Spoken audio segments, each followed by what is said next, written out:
Mirëmbrëma, shikues të Klan Kosovës, mirë se erdhët në edicionin e lajmeve të orës 20, në fillim po ju njohëm me titujt kryesor të ditës së sotme.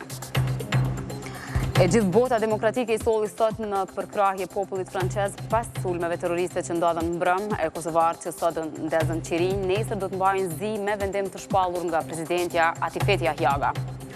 Një memorial kushtuar Ibrahim Rugovës nisi të ndërtohet në Istog e për të parë fillimin e punimeve aty shkoi kryeministri i Kosovës Isa Mustafa. Është zëtuar se do të përkrahët komunë kryesisht në projekte që kanë të bëjnë me zhvillimin ekonomik.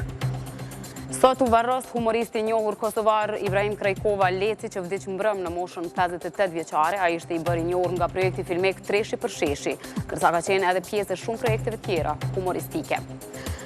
Tyrbja e Gjylfatynit në Pej është djeg nga një zjarr që ka kapluar këtë objekt vjetër fetar. Intervenimi zjarfikësve ishte i shpejt, por u arrit të shpëtohet vetëm xhamia që është ngjitur me të. Një pjesë e magjistrales Pej Prishtinë tek kroni i Mbretit është bllokuar sot pas dite. Kjo ndodhi për shkak se në rrugë kishin mbetë disa lopë të ngordhura që më herët ishin goditur nga makinat.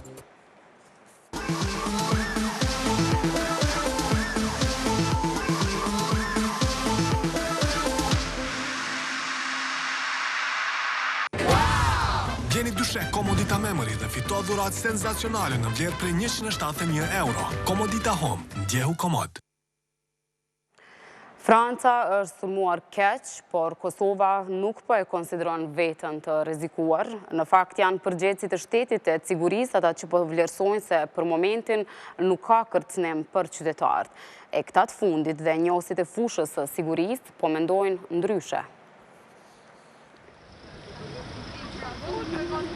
Fillimisht po i ndalojnë, e pastaj po i kontrollojnë. Këtë fat e patën disa prej shoferëve që frekuentuan të shtunën disa prej rrugëve të Prishtinës. Kontrollet u bën në kryeqendrën kosovare një ditë pasi që rreth 130 persona u vranë në disa sulme terroriste në Francë. Këto masa policore vazhduan deri në orët të mbrëmjes. E derisa forcat e rendit po e kryjnë punën e tyre, shefi i ekzekutivit kosovar Isa Mustafa tha se autoritetet e sigurisë në Kosovë janë në nivel për të përballur me kërcënime nga terroristët. Po mundohemi që përmes organeve konkrete, organeve të punëve të brendshme, agjencionit, inteligjencës, por edhe përmes bashkëpunimit me shoqërinë civile dhe misionet e tjera të mbajmë aktivitetin tonë sa i përket luftës kundër terrorizmit. Këtë gatishmëri e konfirmuan edhe në polici, derisa zëdhënësi Daut Hoxha vlerësoi se për momentin nuk ka ndonjë kërcënim për shtetasit kosovar dhe tha se ata janë të përgatitur të reagojnë për çfarëdo lloj situate. Por një hulumtues i çështjeve të sigurisë në qendrën kosovare që merret me këto studime po e thotë të kundërtën. Nuk kemi asfalt përgatitur për të ballafaqur me këto.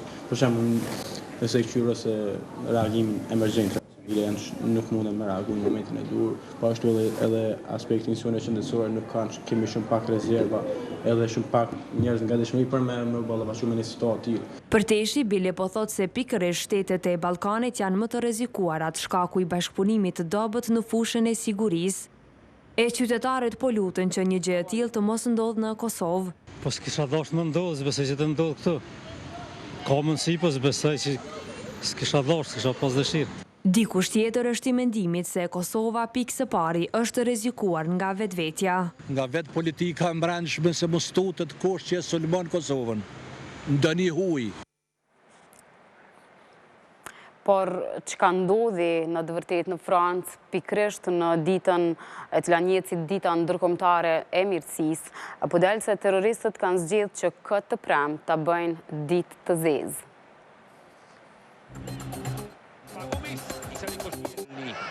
Gjithçka ishte fokusuar në terrenin e blertë kur futbollistët e Francës po ballafaqoheshin me Gjermaninë në Saint-Denis të Parisit. Provoritjet e publikut po thirrnin fitoren e vendasve në këtë ndeshje miqësore, por kështu ishte vetëm deri në një moment. Shpërthimi që ngjau në afërsitë e stadiumit ishte një sulm terrorist që pak momente më vonë do të transmetohej nëpër lajme. Ai deziroi largimin e menjëhershëm të presidentit francez François Hollande dhe shkaktoi zhvendosjen e publikut në terren. Dikush i rezistoi sulmit duke kënduar himnin në pamundësi të diçkaje tjetër. Shpërthimi që solli shumë panik, por jo dhe viktima ishte shenjë se në Paris ka filluar një natë shumë herët. Vetëm 30 minuta më herët në restoranin Le Petit Cambodge në rrugën Sharon kishte ngjallë një kasaphane vërtet. Këtu dy persona kishin qelluar me armë zjarri në drejtim të qytetarëve, duke shkaktuar vdekjen e disa personave. Kjo do të ishte vetëm një pjesë e dramës tragjike në kryeqendrën franceze. Edhe më rënd do të ishte në sallën e koncerte Bataclan e mbushur për plot me shikues.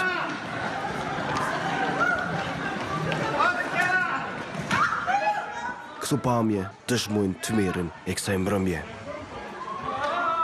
Kufoma në për rrugë të plagosur dhe të shtënat e një pasnjëshme, kur personat pa identifikuar po vrisnin më shumë se 100 pengjet e zënë robë. Askush nuk po e kupton të çfarë po ndodhte, siç dëshmohet në këto pamje amatore. E në gjithë këtë lëmsh, dikush shpëtoi fal celularit me cilin po fliste në atë moment. Pak kilometra më larg, edhe një sulm me bombë kishte shkaktuar vdekjen e disa personave në vendin e njohur si Avenue de la République.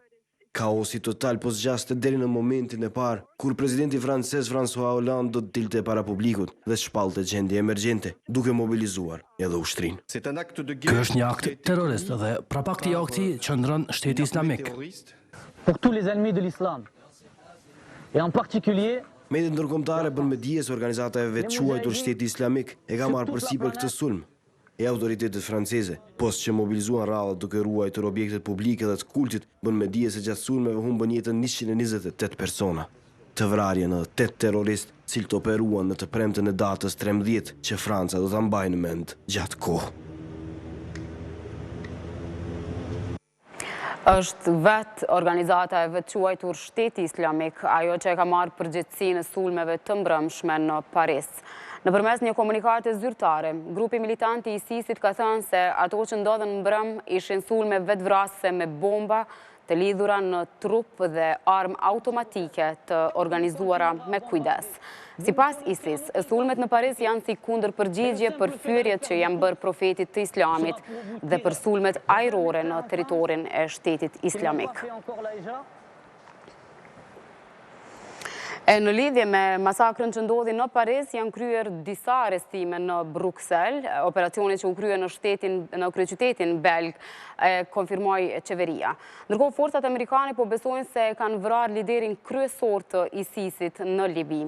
Sulmi ajror goditi qendrën e komandës së ISIS-it pranë qytetit Gadamis, ku thuhet se ka mbeti vrarë militanti i njohur si Abu Nabil bashkë me shumë të tjerë. E krahas reagimit të forcave të sigurisë janë edhe liderët botëror, ata që janë deklaruar për atë që ndodhi mbrëm në Paris. Vladimir Putin ka bërë një krahasim midis Francës e Sirisë.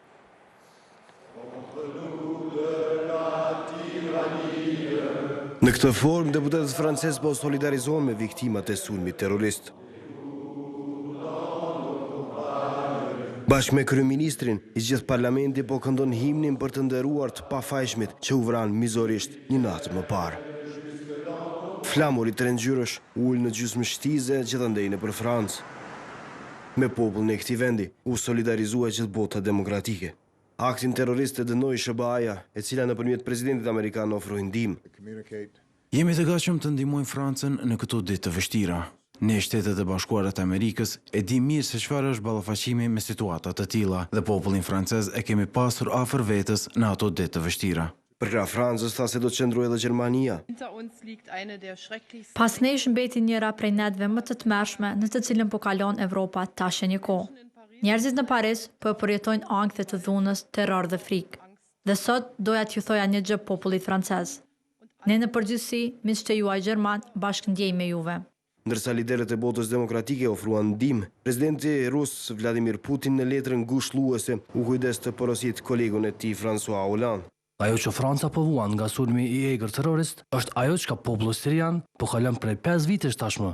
Me porosi kundër ISIS-it terrorist u shfaq edhe vetë presidenti sirian Bashar al-Assad, duke ngushëlluar homologun Hollande. Në ndërkohë edhe në selinë e Bashkimit Evropian flamujt ulën në gjysmë shtiz.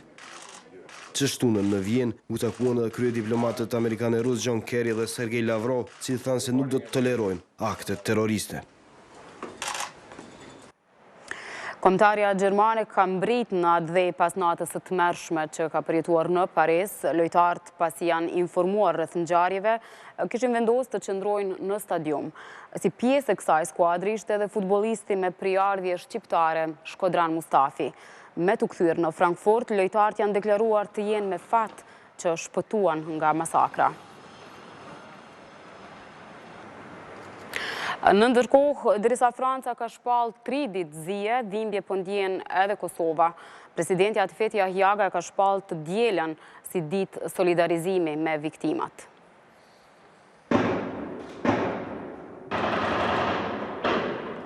Ajo çfarë ndodhi të premte mbrëma në Francë i preku edhe kosovarët. Disa të rinj aktivistë të Partisë Demokratike të Kosovës dolën me një herë natën e ndezën qirin të teatri kombëtar. E qirin qytetarë ndezën edhe të shtunën në mesditë. Kështu thonë se ponderojnë viktimat e sulmit terrorist. Tu jemi një grup mish, që shpejt organizuar përmes Facebookut, me shpreh dhimbjen tonë për krejt ato çka kemi pa mram në Paris, për gjithë ato viktimat pafajshme të cilat ranë dje mram në Paris, në mënyrë më makabre.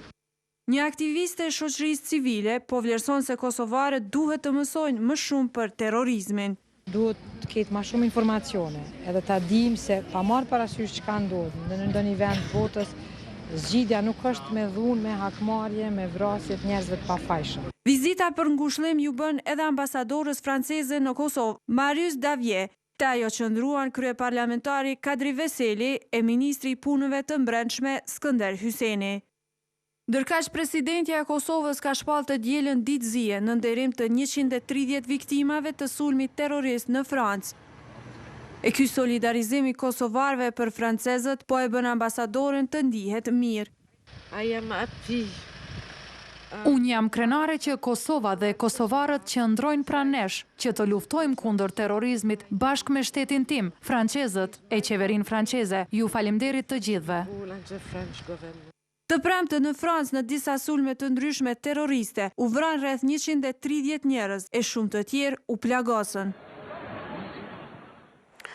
Që nga mbrëm, Klan Kosova ka qenë në kontakt të vazhdueshëm me ambasadorin e Kosovës në Francë, Muhamedin Kullashi, i cili ka konfirmuar se deri tash nuk ka të dhëna të ketë ndonjë kosovar që ka psuar nga sulmet terroriste që ndodhen mbrëm në Paris. Me popullin francez u solidarizuan edhe përfaqësuesit e fesë islame, religionin në cilin po thirren terroristët. Në një telegram të Bashkisë Islame të Kosovës u tha se aktet e tilla terroriste që sjellin viktima, terror e dhunë ndaj njerëzve të pafajshëm janë të papranueshme e antinjerëzore dhe se tilla paraqesin rrezik e sfidë për njerëzimin në përgjithësi e botën demokratike në veçanti. Ndërsa i Peshqivia e Kosovës ka paralajmëruar për nesër mbajtjen e një meshe për viktimat e kësaj masakre. Ky sulm terrorist po do të jetë më i madhi, por edhe i vetmi që ndodhi këtë vit e që në cak kishte europianët. Kronika në vazhdim na sjell një kronologji të rasteve të tjera. Ky telefon po del se ja shpëtoi jetën këtij të riu të shtunën mbrëma në Paris. Por fat të njëjtë me të nuk patën rreth 130 persona të tjerë, të cilët u vranë në kryeqytetin francez pas sulmeve terroriste. E kjo masakër ndodhi pikërisht në vendin ku në fillim të këtij viti, ku një sulm terrorist ndodhi kundër magazinës Charlie Hebdo, e në të cilin u vranë 12 veta. Madje edhe atentatorët u vranë 2 ditë më vonë, gjatë një aksioni policor. Përgjegjësinë për sulmin e pati marrë rrjeti terrorist Al-Qaida. Por në fakt, siç raporton agjencia gjermane e lajmeve DPA, gati 300 persona u vranë në sulmet kundër shteteve evropiane në 10 muajt e fundit. Me 14 shkurt në Kopenhagen, një 22 vjeçar me origjinë arabe hapi zjarr kundër një kafeneje. Me atë rast u vra një person. E dyshohej se sulmi drejtohej kundër një karikaturistit të Muhamedit, i cili shpëtoi. Shteti Islamik nuk u ndal as në mars.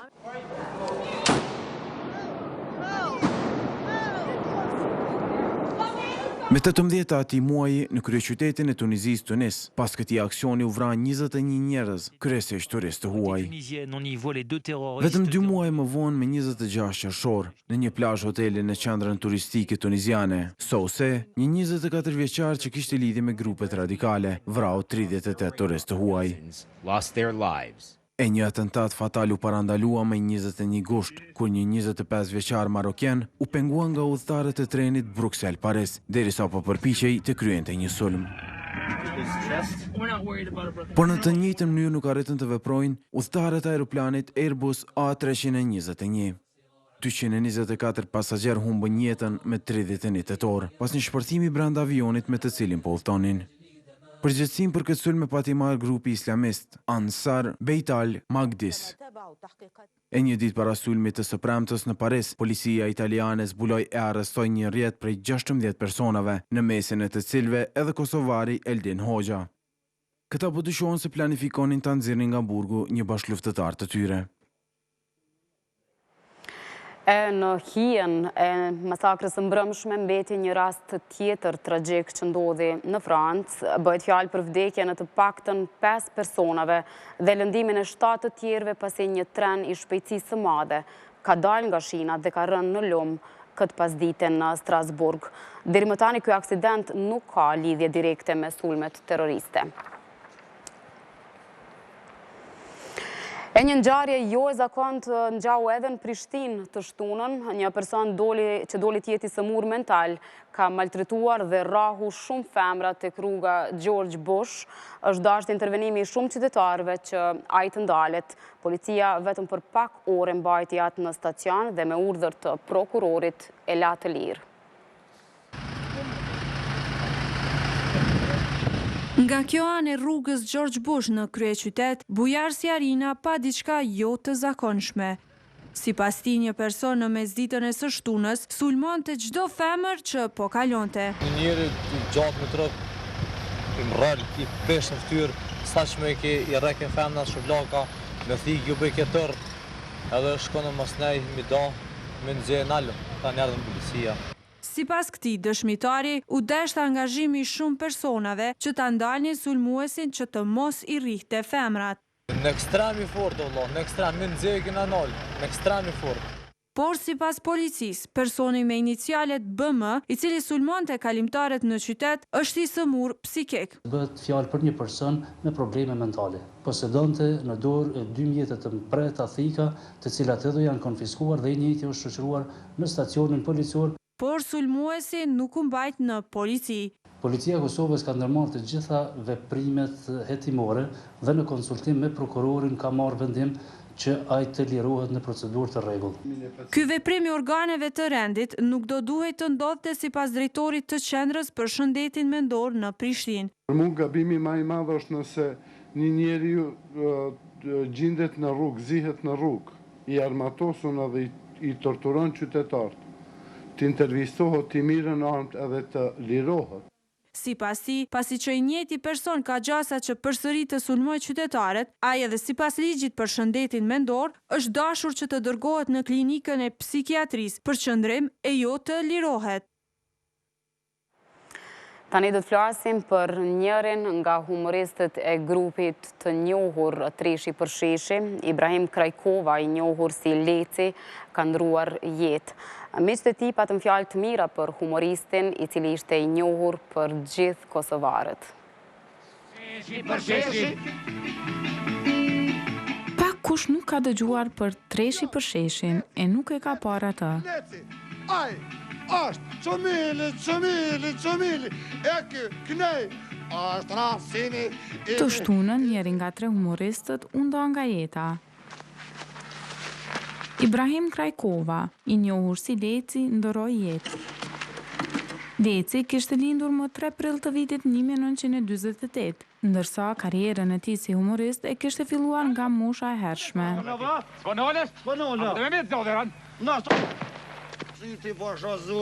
Ai bashkë me Cimën e Qumilin u bën pjesë e çdo familje kosovare në fund të viteve 80 e në fillim të 90-tave.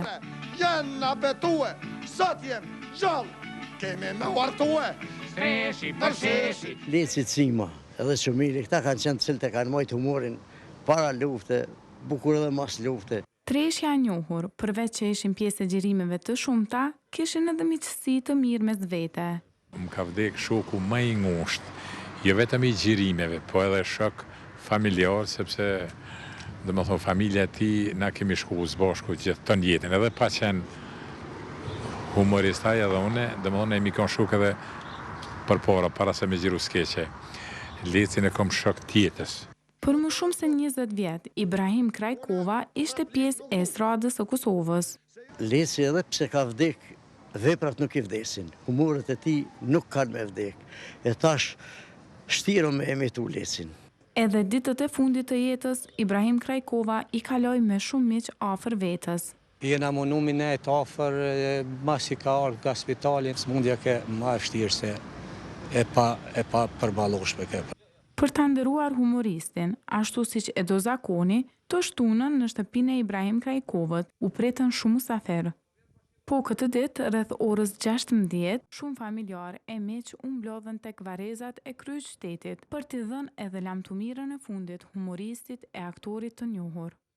Ngushëllimi i familjes Krajkova i bëri edhe i pari Prishtinës, Shpenda Meti, e edhe shumë personalitete të estradës kosovare. Për dikë tjetër që ndroi jetë disa vjet më parë, ka filluar ndërtimi i një memoriali. Në Istog, pjesë e inaugurimit të memorialit kushtuar Ibrahim Rugovës ishte edhe Isa Mustafa. Një memorial kushtuar Ibrahim Rugovës nisi të ndërtohet në Istog. E punë në këtë projekt bëri edhe lideri i partisë që sa ishte gjallë e drejtoi vet Ibrahim Rugova.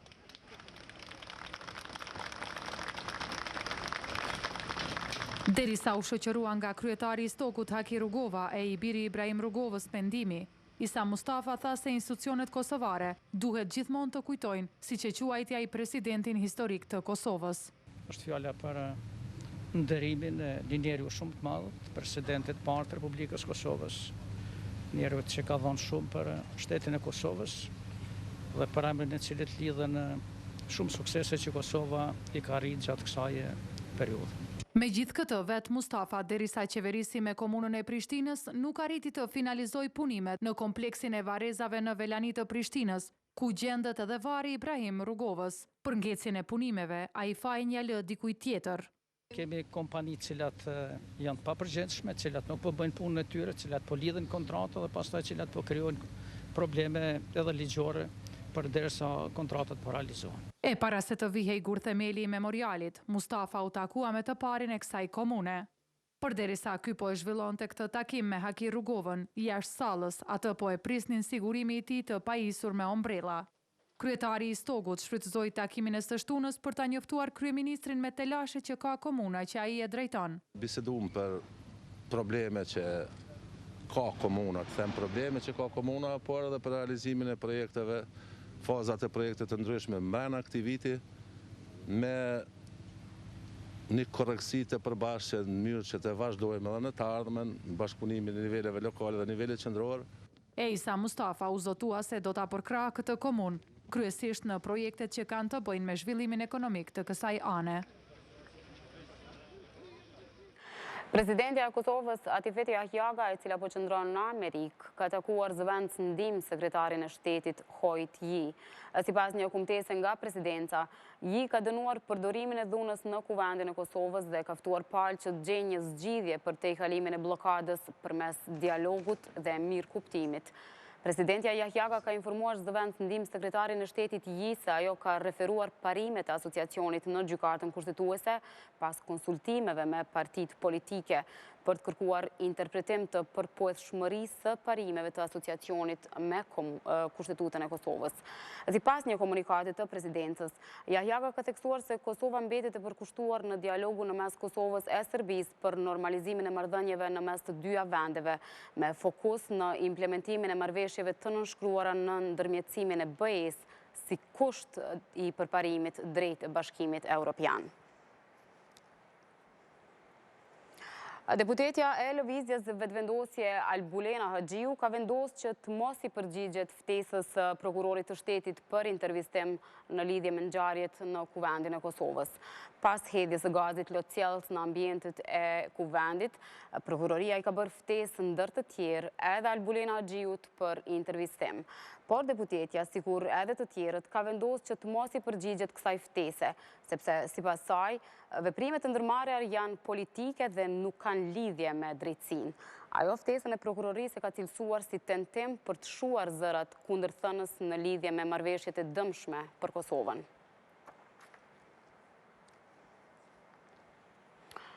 Në orët e hershme të së shtunës, tyrbën e gjylfatynit në Pej kanë marrë flakët, vizitorët e rregullt të saj kanë dyshime se dikush qëllimisht ja vuri flakën këtij objekti e policia po punon për të gjetë shkaktarët e zjarrit. Erdhi nga Gjakova për të lutur këtu në tyrbën e gjylfatynit në Pej. Por ky besimtar që është I rregullt këtu tek vari I konsideruar si I shenjtë, të shtunën nuk arriti të kryente ritualet. Që gjatë vjetën kur ka mundësi vizitoj, edhe pse njëna ka vdek moti, thashun do të vazhdoj rrugën e saj derisa të ka mundësi. Ky dhe vizitorë të tjerë të tyrbes, vetëm kur erdhën këtu, e morën vesh që kjo është djegur pothuajse e tëra. Flakët ato e kishin mbuluar në orët e hershme të mëngjesit të së shtunës. Zjarfiksit kishin intervenuar shumë shpejt. E falë kësaj, xhamia që mban po të njëjtin emër si tyrbja shpëtoi pa u dëmtuar. Njerëzit që po vinë këtu në obor të këtij objekti fetar, dyshojnë se dikush I ka vënë zjarrin qëllimshëm objektit. Po shihet si nuk është kjo kastile, dikush e ka bërë. Se unë kom pa përpara kur janë vjegat. E cila do që të jenë rrethanat që shkaktuan zjarrin, por imamin Jusuf Lata janë akt që duhet dënuar. E ta bëjsh një akt vandal kësaj, nëse është për ndonjë dore, unë e konsideroj si krim.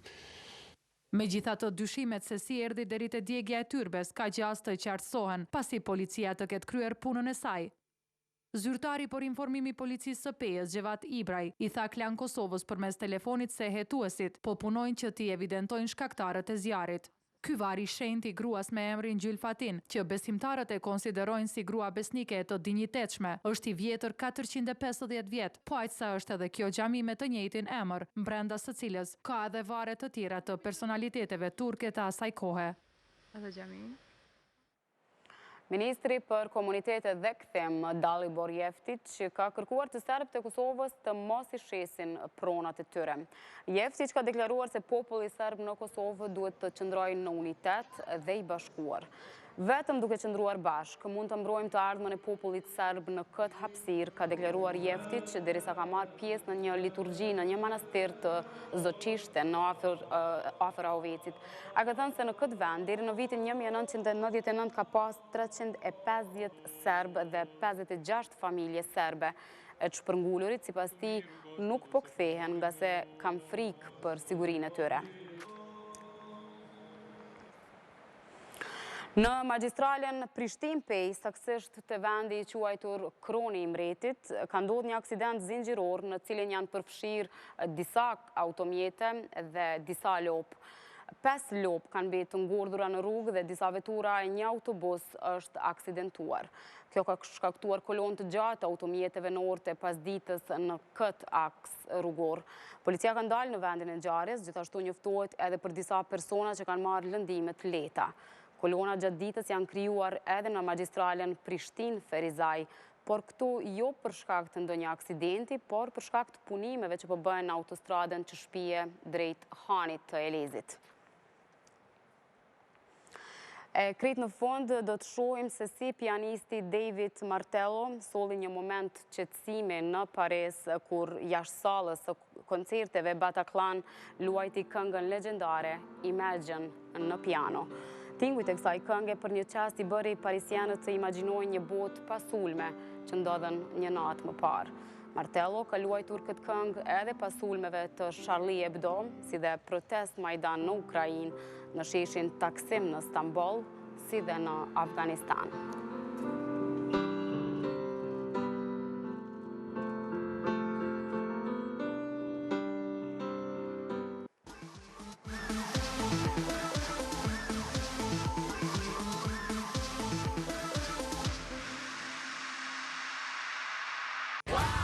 Jastëkëri inovativ, eko-biomasazh, prodhim italian prej 89 në 49 euro. Komodita Home, ndjehu komod.